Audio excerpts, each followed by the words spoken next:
It was 3:47 a.m. when Joseph Lemix was woken in a cold sweat by his Charlie Parker alarm clock, his lips forming the word Charlatan, the finishing line of his dream, which was currently evaporating off into the static between the palm trees outside his apartment. There was nothing to be done. He had an appointment.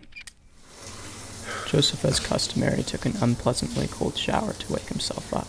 He then took 2 Tums for his acid reflux, brushed his teeth, swished blue mouthwash with an added 2 teaspoons of hydrogen peroxide, and then shaved. He was going to meet Clark Gable in less than 10 minutes. Clark Gable was a stickler for cleanliness. His heightened auditory perceptions picked up on the slight frequency differences made by a piece of meat stuck between one's teeth or the bristles of hair on one's unshaven chin.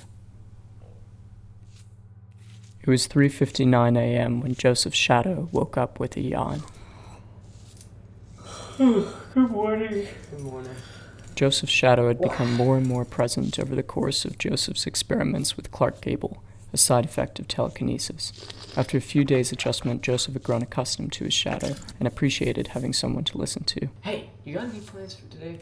I was thinking we'd do something really fun, like Alaska. Man, I haven't seen the snow since you were like 8. I hate the snow. Joseph concentrated on not cutting himself around the bottom of his chin, as he had once seen his granddad do while shaving.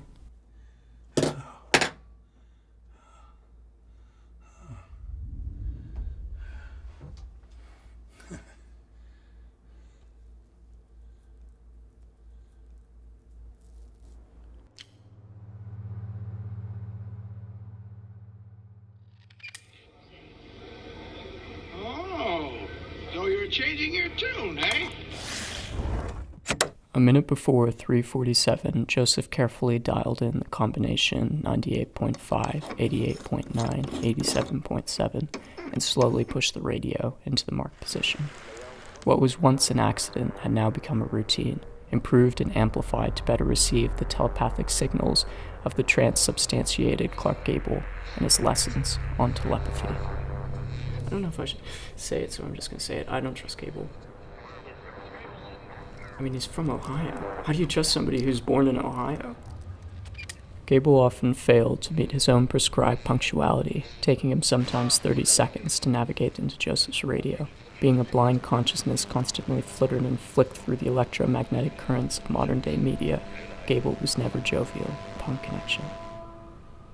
You're late. No, Gable, I connected you the same time as always. Let's not argue for argument's sake. Disconnect him. No, I'll speak. I'll cooperate.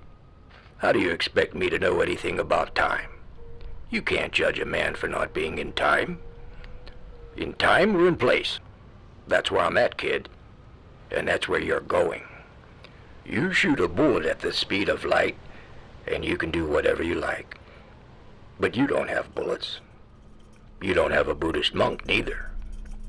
All you got is electricity.